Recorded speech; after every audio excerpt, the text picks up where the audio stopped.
Well, we've seen it slow down in the first couple of months of this year. I mean, we saw it accelerate between June and December. They took more ground each month than the previous months. But since Christmas, it's slowed down significantly. There's a few reasons for that. I mean, the ground didn't freeze in many areas, so that slowed down operations.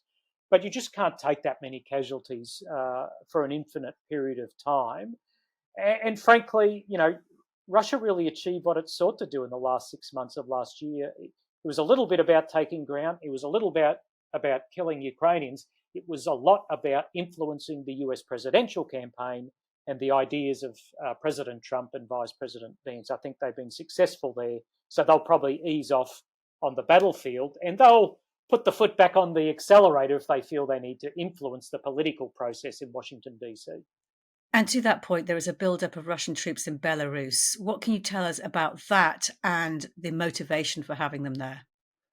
Yeah, it's fascinating because what it gives Putin is a couple of options. He can put pressure on the Ukrainians and ensure that Ukrainians have to maintain a fairly significant force in being in northern Ukraine, but it also puts pressure on Eastern Europe. I mean, that force could potentially turn east and just sit on the border with Poland or something like this. And that would be a significant political and military issue for NATO.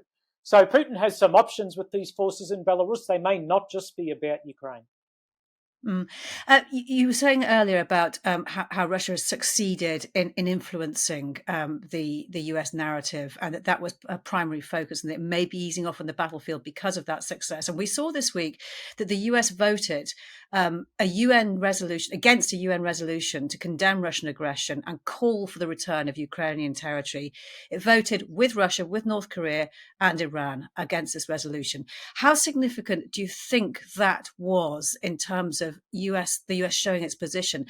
And so far we've seen absolutely no talk from President Trump about any war crimes, no criticism of President Putin for starting the war. In fact, the opposite, that he claimed the Ukrainians started the war.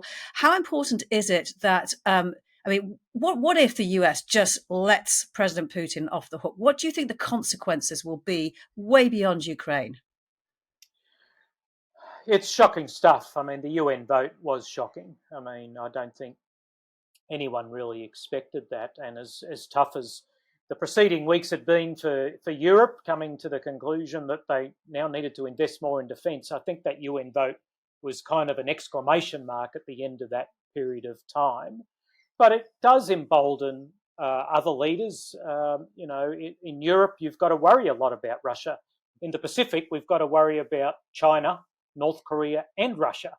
And all of those countries will be emboldened by that vote. And President Xi will be looking at that and he'll be thinking, okay, this is very interesting. He's watching how the Americans are realigning themselves. He's watching how the Americans are making strategic decisions and why they're making them. And he will probably be making pretty big decisions based on what he's seeing of the American polity at the moment. And in response to that, are you seeing any change in China's posture where you are? Yeah, I mean, the last week we've seen this Chinese naval task force not just sail down the East Australian coast, but undertake live fire exercises while it's doing that. I mean, this is pretty aggressive stuff. It's nothing like freedom of navigation through the South China Sea. Even the Americans don't sit off the Chinese coast and do live fire exercises. They're sending a message. They're sending a message to Australia and Australians. But I also think they're really testing the resolve of the ANZUS alliance, which is Australia and America primarily. The New Zealanders kind of are in and out every now and then. But the Chinese are testing in the wake of what the Americans have done in Europe. Are they still committed in the Pacific? And this is an easy way for them to test American commitment. And what response was there to this? Haven't seen much so far. Even the Australian government appears to have just put its head down, hunkered down, and hoped that storm front passes quickly and it doesn't become an election issue. Clearly, the opposition has brought it up because it has been a fairly supine response so far from the Australian government. I think this has got a little bit to play out yet, and whether it will have an influence on the Australian election, which is due in the next couple of months, remains to be seen. Mm. The British Prime Minister, as we said at the start, is in Washington meeting President Trump today. The French president has already been, and President Zelensky is expected. What would you judge as success from any of those meetings? I think first success is not backing down. I think the way to have success against Trump is actually go chest to chest. I mean, he backed down against Canada, he backed down against Mexico, he backed down against Zelensky. So the key here is not backing down in the face of Trumpian threats. So we saw President Macron do a bit of myth busting publicly with Trump.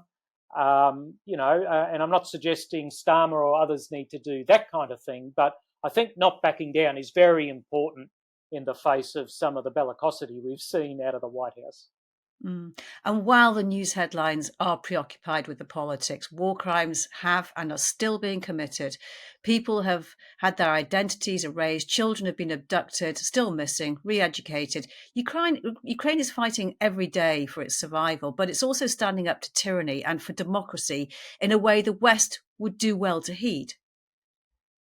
Yeah, I mean, this is true tyranny. There's over 140,000 recorded war crimes so far, and Bucha and places like that are just the thin edge of the wedge. You see everything from POWs being executed, castrated, torture of 100% of POWs. Professor Jade McGlynn there in England does a lot of research on the treatment of Ukrainian citizens in occupied territories. I mean, there's a huge amount of evidence that this isn't just a military campaign, this is a campaign to eradicate the Ukrainian state and Ukrainian culture. I mean, that kind of fits the definition of genocide, and Putin's been given a free pass on this.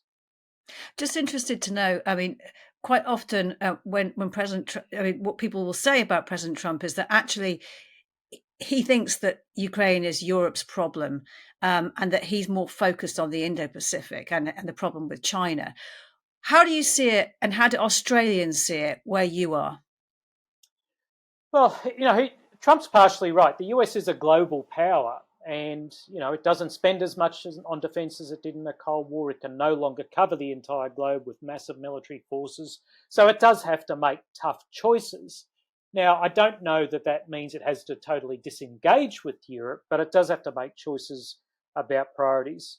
I think in Australia we're pretty complacent, very much like many European countries have been for a few decades. We've stuck our defence spending around 1.9% of GDP.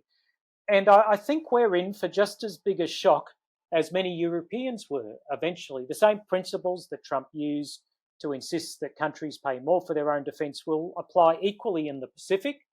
And I think that those countries who are spending around the same as what Australia is will come in for similar attention as European countries have. That's not a bad thing, and this has been coming for some time. It's time we all stepped up and played our role in pushing back on tyranny and aggression.